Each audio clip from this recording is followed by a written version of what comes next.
नमस्कार दोस्तों, स्वागत है आप सभी का। आज हम जानेंगे वर्णमाला हिंदी में, और वर्णमाला में स्वर को जानेंगे और डिटेल में जानेंगे, बिल्कुल डिटेल में। किसी भी एग्ज़ाम दे दीजिए, आप कोई भी एग्ज़ाम दे दीजिए, ये वीडियो देखने के बाद आप ऐसा कोई सवाल नहीं होगा वर्णमाला का, स्वर का, जो छूट जाए आपका। देखिए, स्वर वे वर्ण जो स्वतंत्र रूप से लिखे व बोले जाते हैं, वे क्या स्वर कहलाते हैं। अब देखते हैं मात्रा। मात्रा केवल स्वरों की ही होती है। जो मात्रा होती है वो केवल स्वरों की होती है। कालमान भी कहते हैं इसे, अथवा किसी भी स्वर के उच्चारण में लगा समय।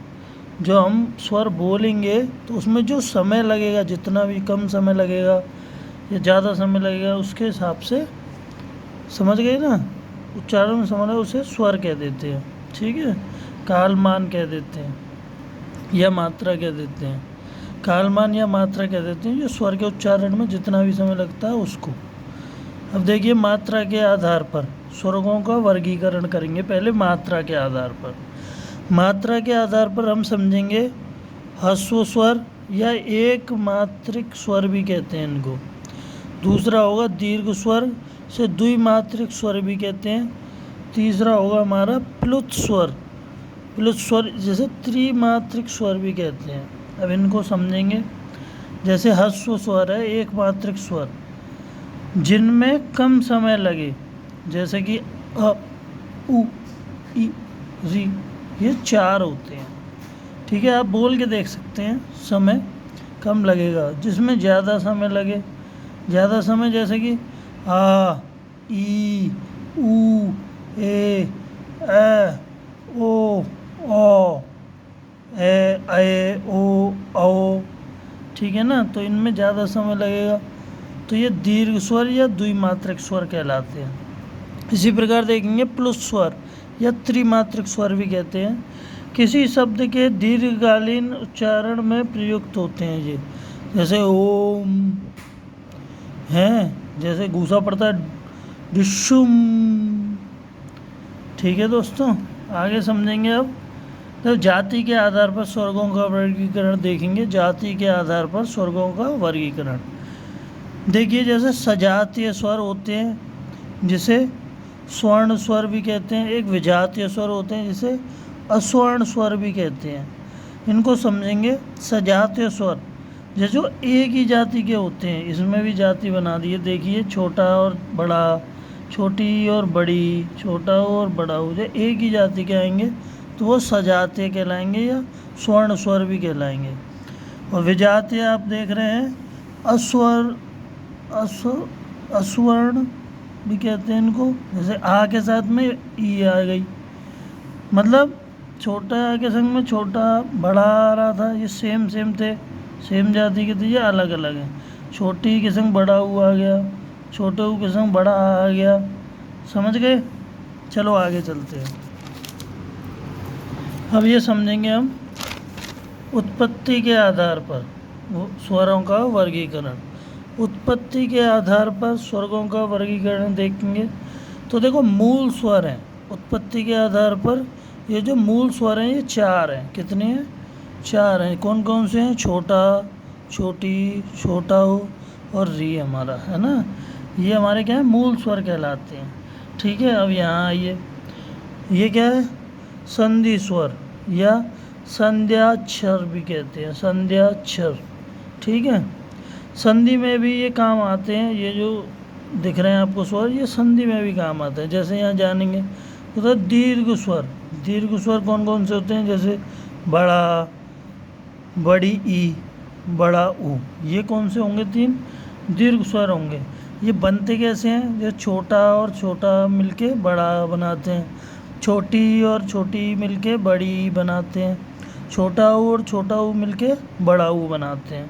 इसी प्रकार ये 4 हो गए हमारे। इसी प्रकार यहाँ देखेंगे बचे हुए, जैसे संयुक्त स्वर, नाम है संयुक्त, मतलब 2 के मिलने से बने हैं। जैसे देखो, छोटा और छोटी के मिलने से छोटा ए बना। बड़ी ए कैसे बनती है? अब ये छोटा छोटा आ तो सब में चलेगा। देखिए छोटा आ सब में रहता है।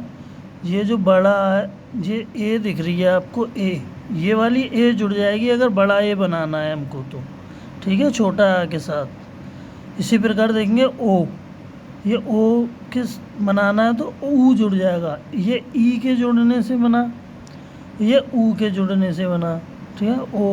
ओ ए ई आ रहा है, ओ ऊ आ रहा है। इस प्रकार देखेंगे, समझ गए। ये हम देखें यहाँ पे, जैसे मैंने बोला संधि में भी काम आते हैं, गुण संधि, इसको भी बाद में हम संधि समझेंगे जब समझेंगे, ठीक है। ये वृद्धि संधि में काम आएंगे हमारे, ठीक है। दीर्घ संधि में ये हमारे काम आएंगे, ठीक है। दीर्घ संधि का निर्माण करते हैं, ये दीर्घ संधि में काम आएंगे। इसी प्रकार एक ये नोट देखेंगे, जैसे हमने बताया कि संयुक्त स्वर को संयुक्त दीर्घ स्वर या मिश्रित विकृत स्वर भी कहते हैं, ठीक है, या विसर्प स्वर भी कहते हैं इनको, संयुक्त स्वर को, ठीक है। ये जो संयुक्त स्वर दिख रहे हैं इनको बता रहे हैं, इनको मिश्रित विकृत स्वर या विसर्ग स्वर भी कहते हैं, विसर्प स्वर। समझ गए इतना? चलिए आगे चलते हैं। अब हम देखेंगे उच्चारण के स्थान पर, ठीक है, स्वर्गों का वर्गीकरण। उच्चारण के स्थान पर वर्गीकरण जानिए कंठ से। जैसे कंठ से, ये हमारा गला है ना, जो गला कंठ, इस गले से कंठ से निकलती हैं, ये छोटा होता है और बड़ा जो आ होता है। तालु जो होती है हमारे, तालु क्या होती है? ये जो हमारे दांत होते हैं, तीत होते हैं हमारे, ये जो टंग होती है हमारी, ये टंग के किनारे, ये देखिए ऊपर की साइड में हल्का हल्का साइडों से टच होते हैं, मुंह के अंदर जीभ के किनारे टच होते हैं। तो हमारी कौन सी ध्वनि निकलती है? छोटी ई और बड़ी ई। आप बोल के ट्राई कीजिए, बड़ा मज़ा आएगा। मूर्धा, मूर्धा जो और मूर्धन्य भी कहते हैं इसको। ये री जो होता है, ये आगे वाली जो टंग का आगे वाला जो हिस्सा होता है, ये ऊपर की तरफ जीभ में टच होता है जब बोलते हैं। बोल के देखिए, री री टच होके निकला, बगल से हवा निकली साइडों से, है ना। अब ये ओष्ठ है, ओष्ठ में छोटा ऊ और बड़ा ऊ आ जाते हैं। ये होठ गोल हो जाता है, ठीक है ना, गोल सा प्रतीत होता है, थोड़ा गोल से ही हो जाता है होठ। कंठ तालव्य, ठीक है, देखेंगे कंठ तालव्य में, कंठ और तालव्य, यानी कि ये देखिए कंठ और ये वाला हमारा तालव्य, इसमें कौन कौन से आ रहे हैं? छोटा, बड़ा, छोटी ई और बड़ी ई। तो ये हमने देखा था पहले कि ये कैसे बने थे, ये कैसे बना था, तो ये मिल के बना था ना, मिल के बना था। तो ये मिल के बना, किससे मिल के बना? कंठ और तालव्य, ये मिल के क्या बनाते हैं? ए बनाते हैं। आपने देखा ना, छोटा और छोटी ई मिल के छोटा ए बनाएंगे, फिर छोटा और छोटी ए मिल के बड़ा ए बनाएंगे, तो कंठ तालव्य। ऐसे ही कंठों से, कंठ हम देख रहे हैं, कंठ और ओष्ठ ऊ वाला, तो इससे मिलके क्या बना था हमारा? ओ, औ, है ना।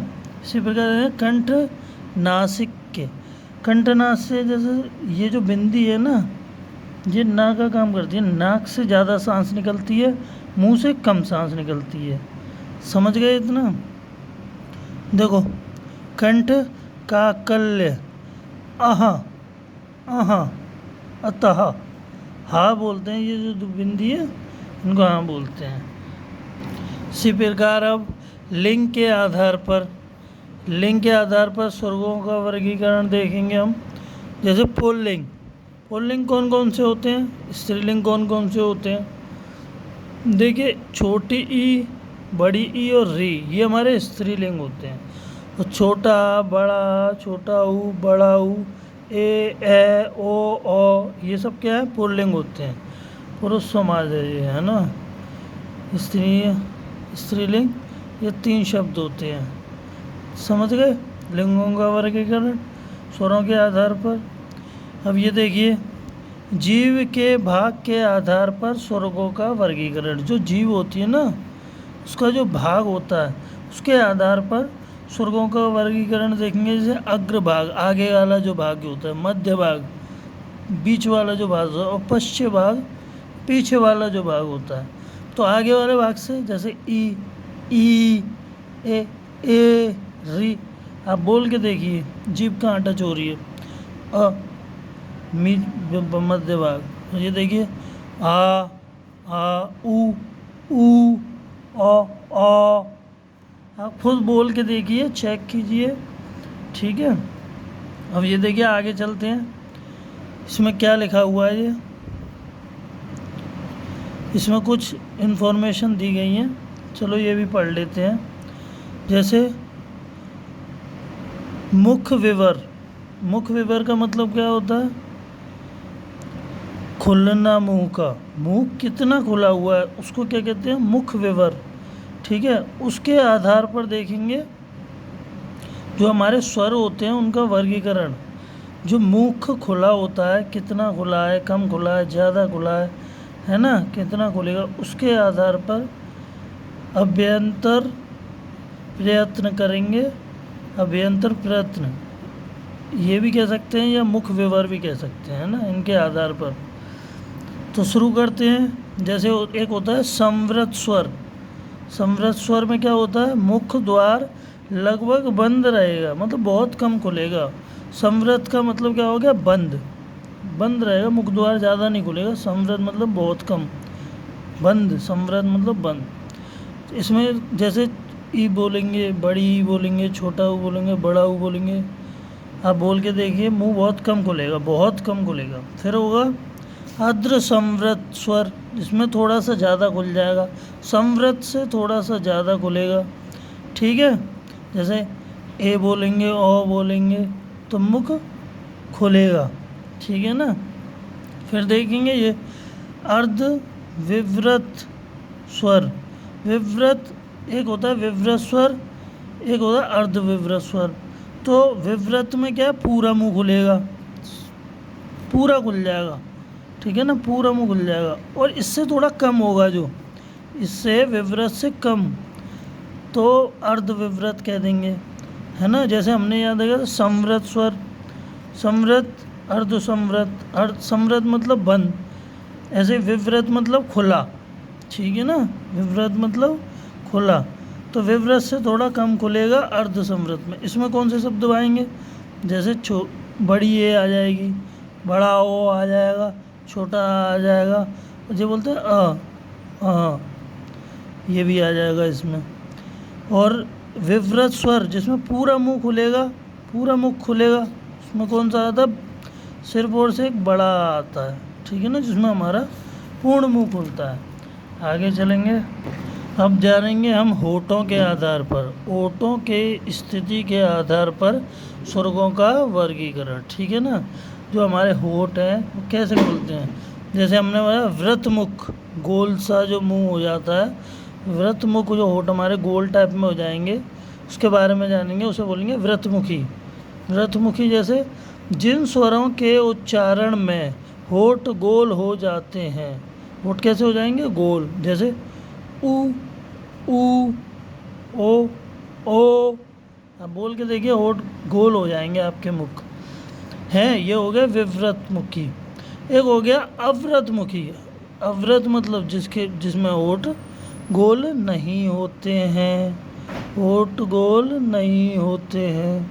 तो आपको मालूम है, आप यहाँ देख सकते हैं आ, ई री, ए, इनमें क्या होठ गोल हो रहा है? नहीं हो रहा।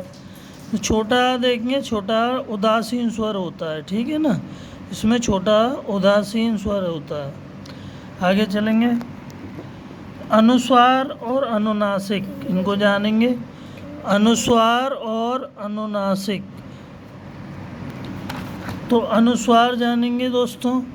अनुस्वार में नाक से अधिक सांस निकलती है और मुख से कम निकलती है, समझे आप इतना? जो नाक है हमारी, उससे कम ज़्यादा सांस निकलेगी अनुनासिक में, और अनुस्वार में क्या होता है? उल्टा होता है, ठीक, नाक से कम निकलेगी और मुख से ज़्यादा सांस निकलेगी हमारी।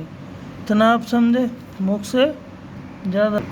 जिस प्रकार आप यहाँ देख पा रहे हैं, हमने लिखा भी है मुख से कम, ठीक है ना, मुख से ज़्यादा, है ना, नाक से कम। तो अनुनासिक में कम निकलेगी नाक से, अनुस्वार में ज़्यादा निकलेगी नाक से, अधिक निकलेगी सांस, है ना। ऐसे अनुस्वार के लिए वर्णों के ऊपर बिंदु, ये जो बिंदु दिख रहा है आपको, ये बिंदु लगता है, ठीक है। और यहाँ देखेंगे अनुनासिक के लिए चंद्र बिंदु, इस प्रकार से चंद्र बिंदु लगता है, ठीक है ना, आप देख पा रहे होंगे। जैसे आँख लिखते हैं, अब देख रहे हैं, दांत लिखते हैं, पाँच लिखते हैं, कांच लिखते हैं, इस प्रकार के जो शब्द होते हैं ये क्या होते हैं, चंद्र बिंदु लगे होते हैं, इन्हें अनुनासिक है ना। और ये तद्भव शब्द होते हैं, उनके साथ ज़्यादातर यूज़ होते हैं, ज़्यादातर तद्भव के साथ यूज़ होते हैं। और अनुस्वार जो होते हैं वो तत्सम के शब्द, तत्सम के साथ ज़्यादा यूज़ होते हैं, तत्सम शब्दों के साथ ज़्यादा इस्तेमाल होते हैं। और अनुनासिक तद्भव के साथ ज़्यादा इस्तेमाल होते हैं। अनुस्वार जो है आपका ह्रस्व स्वरों के साथ ज़्यादातर देखे जाएंगे, ह्रस्व स्वरों के साथ आगे जानेंगे, ह्रस्व स्वरों के साथ ज़्यादा देखे जाएंगे आपके अनुस्वार। और अनुनासिक क्या है, दीर्घ स्वरों के साथ ज़्यादा देखे जाएंगे, है ना। तो नोट हमारा क्या कहता है दोस्तों, सभी 11 स्वर क्या है, अल्प प्राण है व सघोष है। सघोष भी कहते हैं इनको, अल्प प्राण भी कहते हैं, ठीक है। अल्प प्राण का मतलब होता है कम हवा, जो मुख से हवा निकलती है, कम हवा निकलती है। सघोष मतलब कंपन, ठीक है दोस्तों। तो कैसी लगी आपको वीडियो? जय श्री राम दोस्तों, मिलते हैं अगली वीडियो में बेहतरीन तरीके से। और कोई डाउट हो तो आप कमेंट सेक्शन में पूछ सकते हैं, या आपको किसी और टॉपिक पे चाहिए तो आप बता सकते हैं हमको। मिलते हैं फिर अगली वीडियो में। जय श्री राम दोस्तों।